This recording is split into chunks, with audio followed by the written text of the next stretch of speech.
आपका पहला सवाल है, क्या कॉन्डम का उपयोग सेक्स संबंधी बीमारियों से बचाव में मदद करता है?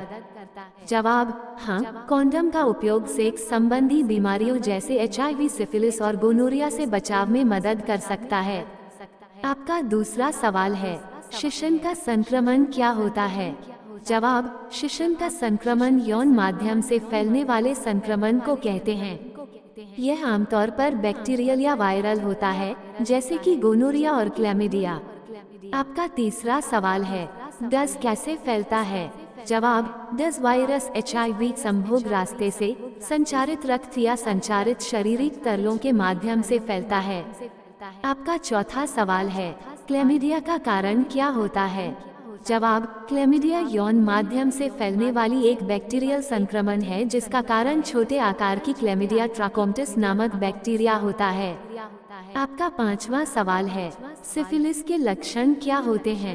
सिफिलिस के लक्षण विभिन्न स्थानों पर दानेदार चकत्ते, लेशन, फुंसी, गांठ, त्वचा और मुंह के अलावा शरीर के अन्य हिस्सों पर दिख सकते हैं। आपका छठवां सवाल है, जनरल वॉर्ट्स क्या होते हैं? जवाब, जनरल वॉर्ट्स जनित्र कंडिलोमा एक वायरल संक्रमण होता है जो यौन संपर्क के माध्यम से फैलता है। यह आमतौर पर लिंग की चर्म रोग में दानेदार बढ़ते हैं। आपका सातवां सवाल है, गोनोरिया का उपचार क्या है? जवाब, गोनोरिया एक बैक्टीरियल संक्रमण है जिसका उपचार विशेषज्ञ द्वारा प्रदेशीय एंटीबायोटिक्स की सलाह लेकर किया जाता है। आपका आठवां सवाल है, जिसमें यौन संबंधों के दौरान लक्षण नहीं होते हैं, वह संक्रमण क्या हो सकता है? जवाब, संक्रमण के बारे में लक्षण न होने की स्थिति को निम्नलिखित वायरल संक्रमण हो सकते हैं: herpes zoster, shingles, herpes simplex, lip herpes, herpes genitalis और ह्यूमन पापिलोमा वायरस HPV। आपका नौवां सवाल है, यौन संबंधी संक्रमण से बचाव के लिए कौन सी सुरक्षा उपाय अच्छे होते हैं? जवाब, सुरक्षा उपाय के रूप में कॉन्डोम का उपयोग, स्थिर साथी, नियमित यौन स्वास्थ्य जांच और यौन संबंधों में संयमपूर्णता शामिल हो सकती है। आपका 10वां सवाल है, सेक्स संबंधी संक्रमण से बचाव के लिए यौन स्वास्थ्य जांच क्यों महत्वपूर्ण है?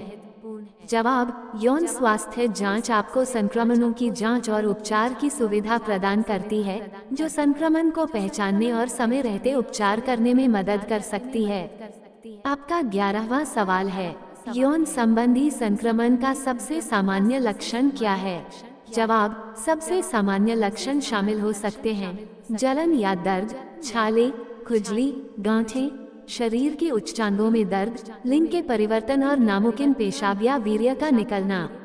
आपका 12वां सवाल है, यौन संबंधी संक्रमण से सुरक्षित रहने के लिए शौचालय के इस्तेमाल के दौरान क्या ध्यान देना चाहिए? जवाब, शौचालय के इस्तेमाल के दौरान हाथों को धोने के लिए साबुन और पानी का उपयोग करें। साझा शौचालयों को बचाने का प्रयास करें। जब तक संभव हो, विश्राम गृहों के सामग्री को न छुएं। आपका 13वां सवाल है, HPV इन्फेक्शन के लक्षण क्या हो सकते हैं? जवाब, HPV इन्फेक्शन के लक्षण शामिल हो सकते हैं जननांगों पर वृद्धि होना, शरीर में छाले, गांठें, खुजली, जलन या दर्द, यौन संबंधों के दौरान खून का निकलना और पेशाब करने में परेशानी।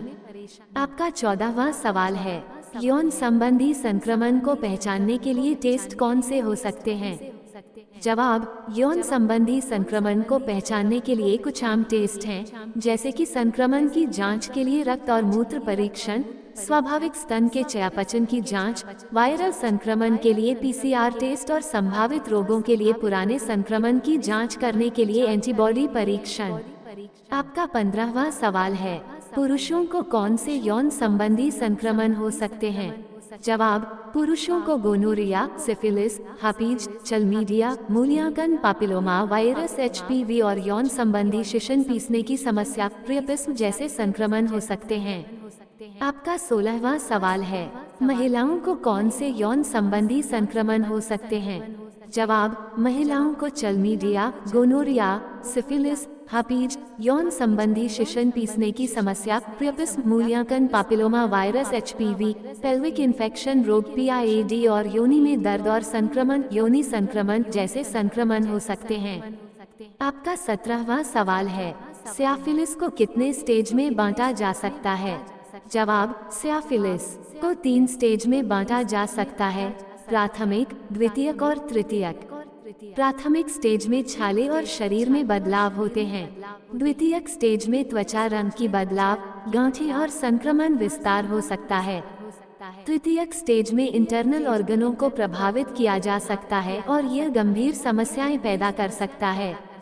आपका 18वां सवाल है, यौन संबंधी संक्रमणों से बचाव के लिए यौन स्वास्थ्य की कुछ महत्वपूर्ण टिप्स क्या हैं? जवाब, यौन स्वास्थ्य की कुछ महत्वपूर्ण टिप्स शामिल हैं। सुरक्षित सेक्स प्रथाओं का पालन करें, नियमित यौन स्वास्थ्य जांच करवाएं, वैक्सीनेशन की सलाह पर जाएं, जैसे एचपीवी वैक्सीनेशन, नए साथी के साथ संबंध से पहले संबंधों की जांच करवाएं, स्वच्छता का ध्यान रखें, सुरक्षित पौन और संप्रेषण के तरीकों का उपयोग करें। आपका 19वां सवाल है, एचपीवी वैक्सीनेशन किस उम्र में सुझावित है? जवाब, एचपीवी वैक्सीनेशन को 9 से 26 वर्ष की आयु तक के पुरुषों और 9 से 45 वर्ष की आयु तक की महिलाओं को सुझावित किया जाता है। हालांकि इसे आपके चिकित्सक द्वारा सलाह दी गई उम्र और आपकी स्वास्थ्य परिस्थितियों पर भी निर्धारित किया जा सकता है।